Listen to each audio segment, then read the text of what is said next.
Los libros mutantes son una feria de libro de arte, un libro de artista.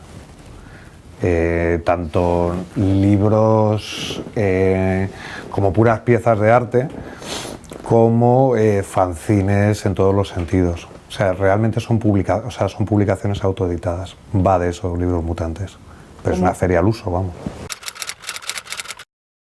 Pues aparece de una forma muy curiosa. Aparece hace años porque mi compañero Ricardo Juárez y yo montamos una publicación que se llamaba New Papers. O sea, realmente nosotros no teníamos demasiados referentes de otras publicaciones autoeditadas en España. Se restringía un poco a toda esta cosa de los 80, ¿no? Del cómic, o sea, el fanzine un poco que había desaparecido. Internacionalmente empieza otra vez a aparecer y un día a nosotros se nos ocurre que podíamos hacer una publicación. Y montamos un periódico que se llama New Papers, que era una publicación gratuita, y el contenido era un poco extraño. El contenido eran 11 carteles que tenían un poco la idea de exposición para llevar. Nuestra idea era montar una publicación que trascendiera el espacio de expositivo tradicional. Entonces lo que hacíamos era coger a 11 artistas, les encargábamos 11 piezas y salían 11 carteles. Esos 11 carteles la idea era pegarlos por las calles, por tal, que ahora mismo es una idea un poco más extendida, pero hace 7 años era muy complicado. Ahí empezó nuestra andadura por la autoedición. Pasados un par de años, habíamos hecho varias publicaciones, aparte de New Papers, y entonces dijimos, oye, ¿cómo podemos promocionar esto? ¿Cómo podemos tener un punto de venta determinado para estas publicaciones? ¿Cómo podemos hacer que la gente las vea, ¿no? Y que nos relacione con ellas, por otro lado, porque bueno, te encuentras el periódico por ahí y al final, como no mires los créditos, no sabes quién lo hace. Entonces decidimos montar un evento y nos dimos cuenta que había otra gente que estaba haciendo cositas. Entonces quedamos con una serie de galerías. Todo esto empezó hace 5 años. Entonces quedamos con unas galerías, bares. El primer libro Los Mutantes se hizo en diferentes espacios. Intentamos ver gente que estaba haciendo publicaciones, que era una cosa muchísimo más pequeña que ahora. Y eso fue el primer libro Los Mutantes. A partir de ahí, casa encendida, y ya se configuró una feria de verdad. Anual. No una cosa anual, sí, ya es el 5.º año. Pues mira, nosotros, te voy a contar ¿sabes? Con el que empezamos todos, que era New Papers, era un poco lo que te contaba. Era una exposición para llevar. Nuestra idea era, cogíamos 11 artistas, les dábamos completa libertad para crear. Entonces, lo que hacíamos era coger artistas de diferentes disciplinas, diseño, ilustración, de todo un poco. Ellos hacían 5 carteles y lo que hacíamos era hacer reproducción en rotativa, con lo cual hacíamos unas tiradas inmensas a muy bajo coste. Entonces, pues, no sé, estábamos hablando, hemos llegado a 12-15.000 ejemplares y la distribución era gratuita. Claro, la comercialización, pues no había comercialización, será gratuito. Entonces lo hacíamos un poco cuando podíamos, tal. En ese momento había muy pocas posibilidades de comercialización. Ahora probablemente tuviese más tirón. Luego te puedo contar. Realmente el catalizador de Libros Mutantes fue una publicación que hicimos un poco con la misma filosofía, que se llamaba Barra 5. Entonces era un poco con la misma mentalidad, pero en formato libro. Eran 5 libros con 5 artistas. Entonces, bueno, aquí yo tenía una cosa curiosa, que era que no teníamos para hacer un packaging. Entonces eran 5 publicaciones chiquititas con una grapita y tal. Y entonces, para juntarlas, hicimos 500 ejemplares y nos tiramos como 3 días con hilo de bramante, dándole vueltas, haciendo nuditos. Entonces montamos una cadena y todo el que llegaba a la oficina decíamos, oye, mira, tal. Entonces teníamos reuniones y durante la reunión teníamos a toda la gente atando nuditos con el cliente, los proveedores, todos allí haciendo nudos. Y este año, así para hacer una cosa que no sea nuestra y tal, hemos tenido a una invitada muy interesante que trae una publicación que era fantástica, que se llama Compendium. Esto un poco en el extremo. Es una publicación con mucha producción, es autoeditada porque las hace ella, las paga ella, las vende, las comercializa ella, pero es un poco el contrapunto porque es una publicación que es relativamente barata para haberla producido ella y no hacer una tirada inmensa, pero tiene una calidad fantástica. Esto es el caso, por ejemplo, de una publicación internacional. Yo creo que es un soplo de aire fresco, ¿no? O sea, es lo que viene. Yo creo que es lo que viene. Las grandes editoriales van hacia abajo y yo creo que les estamos cogiendo un poco el sitio.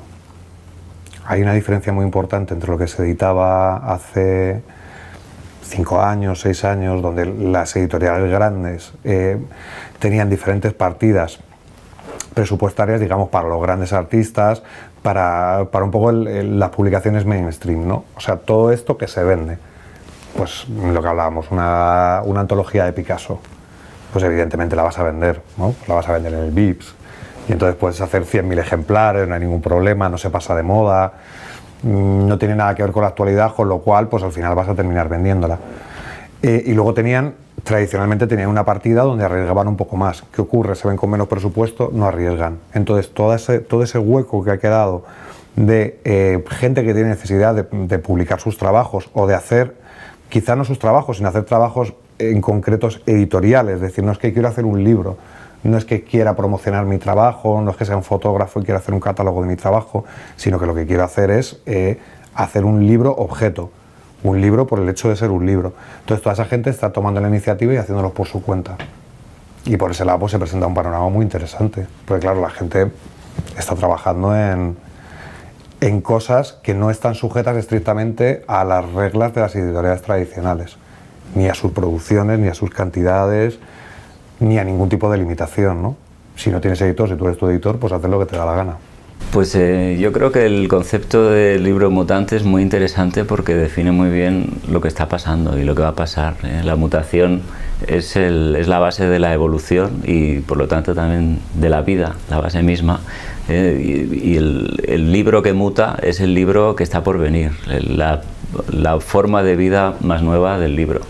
Y de hecho, como bien dice Javi, es un concepto que define muy bien en un principio el libro de artista, o es un tipo de libro que funcionaba al principio en artistas, en diseñadores, y ahora se está extendiendo a todos los ámbitos del libro, incluido pues, la literatura, la filosofía también.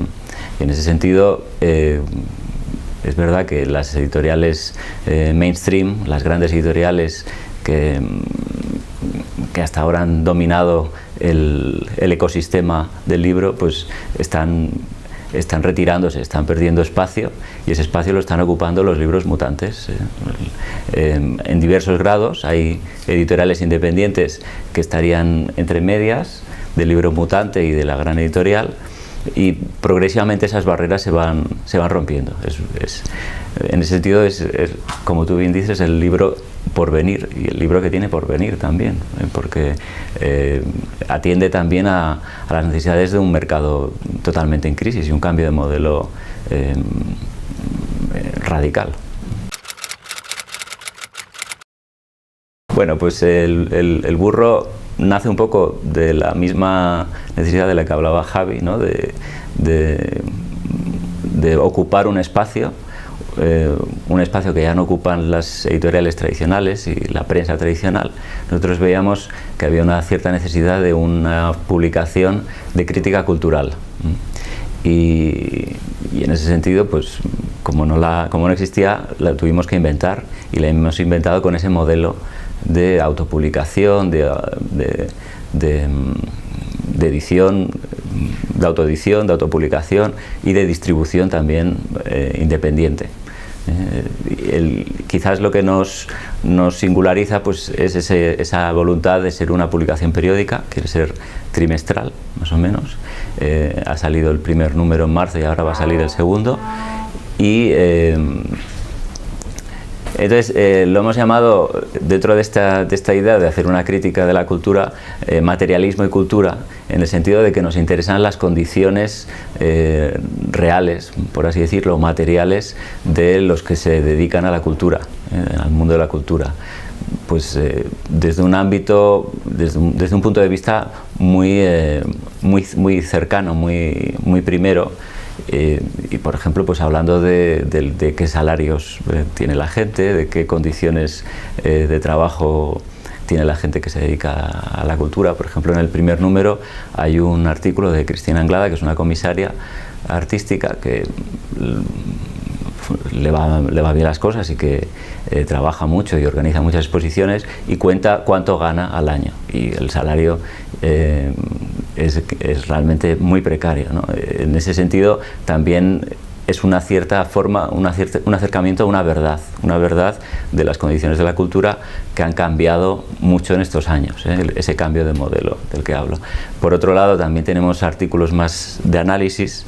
Tenemos, por ejemplo, un artículo de César Rendueles, el autor de Sociofobia, artículos, por ejemplo, de críticos de arte como Fernando Castro, y otro tipo de acercamiento a esa realidad cultural, pues el diseño, el dibujo y el humor, por ejemplo, pues colaboraciones de Joaquín Reyes, de Raúl Cimas, pues esa sería más o menos la idea del burro, un acercamiento a distintas maneras de contar la verdad en el mundo de la cultura en España.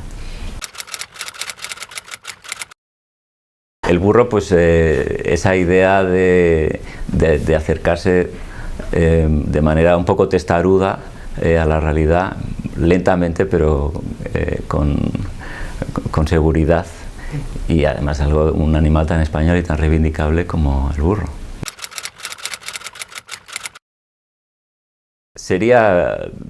Tendría mucho de libro mutante, sí, claro, sería una revista mutante en ese sentido.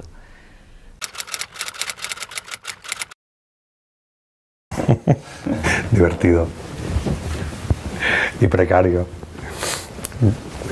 A ver, yo sinceramente creo que la precarización ha venido muy bien.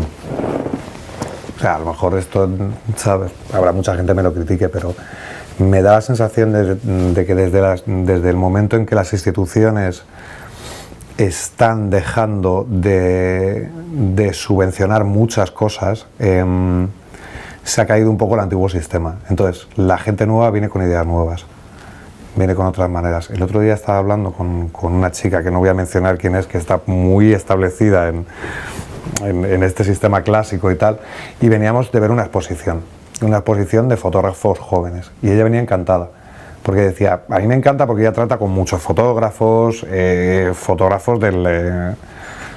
los fotógrafos importantes españoles, ¿no? Y entonces estos se han ido un poco viniendo a menos, y en cambio lo que veíamos en esta exposición era que ha cambiado completamente el sistema de trabajo. Estos han empezado a trabajar en grupo, y es una cosa que está muy bien, ¿no? O sea, como que ha desaparecido el artista individual tremendo, ¿no? Con su ego, toda su historia, y la gente de repente se está organizando, ¿no? Y se va quitando un poco la autoría y decir, oye, pues si entre 3 o 4 podemos hacer un proyectito, vamos a hacerlo. Y eso va aportando valor. Ya simplemente el cambiar ese sistema funciona para que la gente se libere y haga cosas nuevas, ferias de arte, cosas. Yo estoy viendo cosas muy interesantes, ya no hablando solo del mundo editorial, sino en general. Está bien y todos pobres. Sí, en ese sentido es verdad que es un mundo en el que la precariedad pues se ha instalado ya, y parece que no va a irse, y tampoco tenemos que lamentarlo, ¿no? En fin, uno se tiene que adaptar a lo que llegue, y en ese sentido pues surgen muchas oportunidades, y es un porvenir distinto, es un cambio de modelo radical, pero hay que ocupar ese espacio de alguna manera. Pues los poderes públicos se están retirando, están apareciendo formas nuevas de acercamiento a la cultura y de producción de obras y de creación artística y cultural muy interesantes, además, como prácticamente en muchos años no se veía, un nivel cada vez más bueno. La gente tiene acceso a un nivel global de producción cultural, ya no es esa España tan cerrada, y por otro lado, incluso los poderes públicos más bien suponen ahora mismo intentan más bien apropiarse de eso, en connivencia con los sectores más dudosos de lo privado. Pues en ese aspecto pues hay que valorar esas nuevas formas de vida.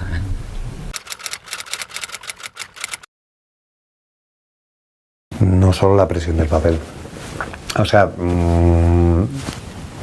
no es solamente el libro electrónico lo que ha, yo creo lo que ha propiciado este cambio. Creo que tiene más que ver con la actitud de las editoriales. O sea, vamos a ver, efectivamente el libro electrónico ha quitado ha frenado un poco el mercado del libro tradicional, ¿no? Pues tú te tenías que leer Madame Bovary en el instituto, por ejemplo. Quiero decir, no sé si es así, a lo mejor es un poco bestia, ¿no? Cogías, te comprabas Madame Bovary, lo leías y lo tenías en tu casa, ¿no? Yo creo que la gente sigue leyendo, la gente sigue comprando papel, pero el típico libro que te leías en el metro y tal sí ha caído un poco.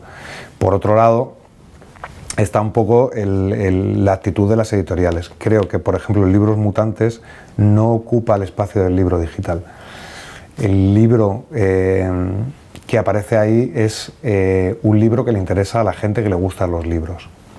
Quiero decir, la persona que estaba comprando a una editorial clásica un determinado libro, ya podía ser de diseño, de fotografía, era un libro que tenía una serie de calidades y que estaba bien. Si esa editorial deja de producirlo, esa gente empieza a buscar en otros sitios ese tipo de libro. Realmente son las editoriales las que han dejado de hacer libros interesantes. Entonces yo creo que lo que pasa es que eso ha sido una bola de nieve. ¿Quieres libros interesantes? Pues la gente se ha tirado a hacer libros mucho más interesantes de los que están haciendo las propias editoriales. Sí, yo creo que sí, que es uno de los factores que han influido, pero en efecto porque también, de nuevo, ¿no? el hecho de ocupar un espacio que las editoriales grandes no ocupaban, las editoriales ya establecidas han reaccionado ante el libro electrónico con mucho miedo, con falta de ideas, ¿no? intentando hacer lo anterior, incluso defendiéndose ante el libro electrónico, y estos libros mutantes lo que intentan es convivir de alguna manera con el libro electrónico, creando formas nuevas de libro en papel. O sea, lo que haces es crear un valor adicional. Al final, si no te diferencias de alguna manera, no consigues vender. Entonces, claro, una cosa, por ejemplo, bastante graciosa es cómo desaparecen las series de libros. A mí eso me hacía mucha gracia. Yo estaba muy acostumbrado, por ejemplo, con Alfaguara, me encantaban una serie de libros que tenían, bueno, en concreto y tal. Y de repente yo me planteo que hay muy poca gente que está haciendo series de libros. Y es porque yo creo que están buscando la diferencia. O sea, yo soy diseñador gráfico. Entonces, bueno, pues te encargan cosas, ¿no? Pues te dicen, oye, pues vamos a hacer tal libro, o tal otro libro, o tal. Hace años era muy normal que te encargaran una serie de libros. Yo a día de hoy me parece rarísimo que alguien encargue una serie de libros. O sea, buscas la diferencia, porque si no, no vendes. O sea, eso está muy claro.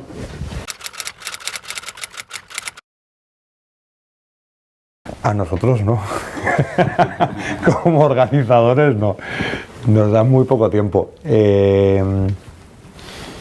Creo que las editoriales están empezando a funcionar. Antes lo comentaba contigo. Creo que este ha sido el primer año que hablabas de repente con uno de los puestos y decías, oye, ¿cómo va la cosa? Pues he vendido 30, he vendido 40, he vendido... O sea, decías, joder, pues antes llegabas y decías, no, pues he vendido 2 libros, tal. Creo que la gente está empezando a asumir que hay propuestas interesantes fuera de la feria del libro y de una librería. De hecho, este año teníamos muchísima gente y al final gente se termina traduciendo en comprar. Y aparte se está quitando un poco el prejuicio ese de que porque sea un libro que puede ser incluso fotocopiado con 2 grapas, no tiene interés. O sea, yo creo que la gente cada vez se interesa más por esas cosas.